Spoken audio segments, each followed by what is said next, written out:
We saw the fuel prices going up yesterday drastically, and the explanation that was given by government is not accurate, because blaming the global oil prices is falling short of what the reality is.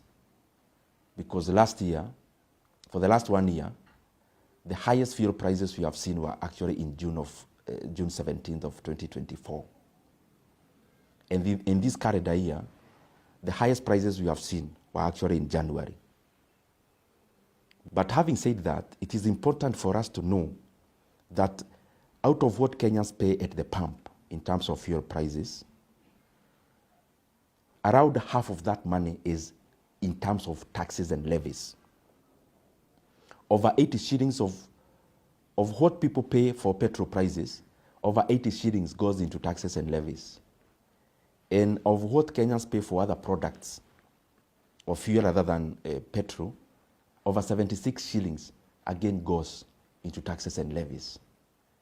In an oil-producing country like Kenya, the only tool a government is left with is altering the levies and taxes. This is where the problem is. The government of Kenya actually added a new levy last year of 7 shillings in the fuel prices. And how the government works is that time when the fuel prices are coming down, actually that's the reason why Kenyans never felt the global deceleration of the oil prices. Because it's around that time that the government introduced a secret 7 shillings in fuel levy. That is partly one of the problems why the fuel prices are going up. But the more unfortunate bit is that this year, the government has taken that 7 shillings, taken to the banks as security, and then they have taken a loan of 175 billion shillings. This money is not reflecting in the government books as a debt. And therefore, it can only pass as an illegal debt. Because whatever is not accounted for as a debt, then any other debt is illegal. There has been a lot of secrecy around securitization, because these questions, we have asked them even in Parliament, even the people in the Treasury don't seem to know. Some of the questions we are asking, how much money is the government actually borrowing? Because even the 175 is from different sources other than the official source.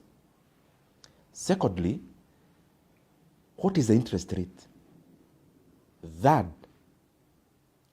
after 7 years, which is the period at which they are borrowing, how much will the government have paid to these banks?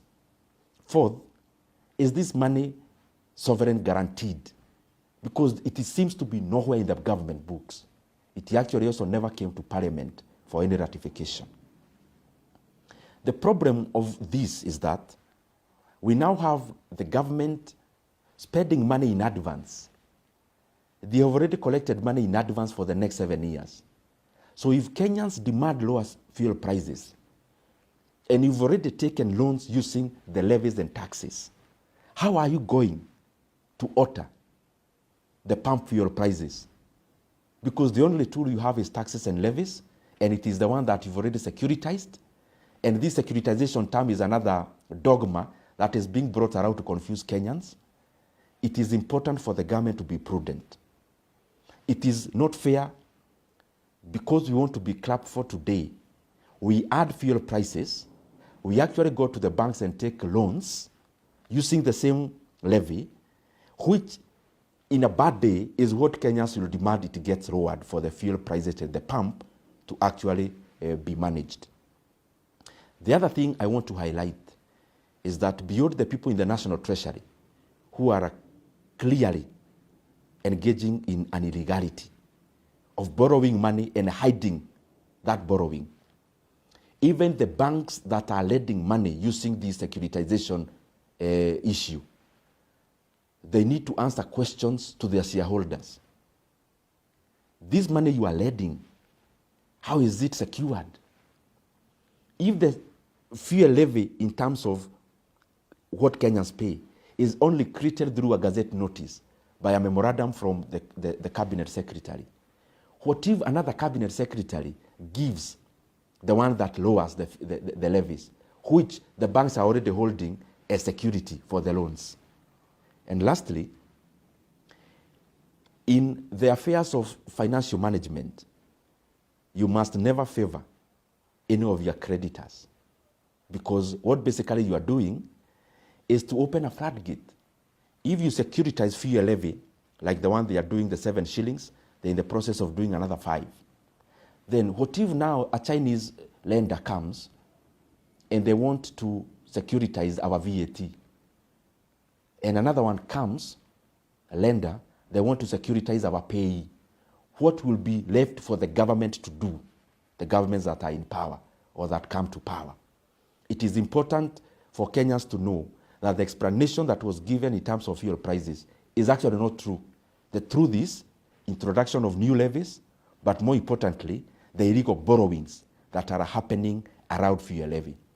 The questions I'm asking, or the voice I am airing, it is just for the love of the country.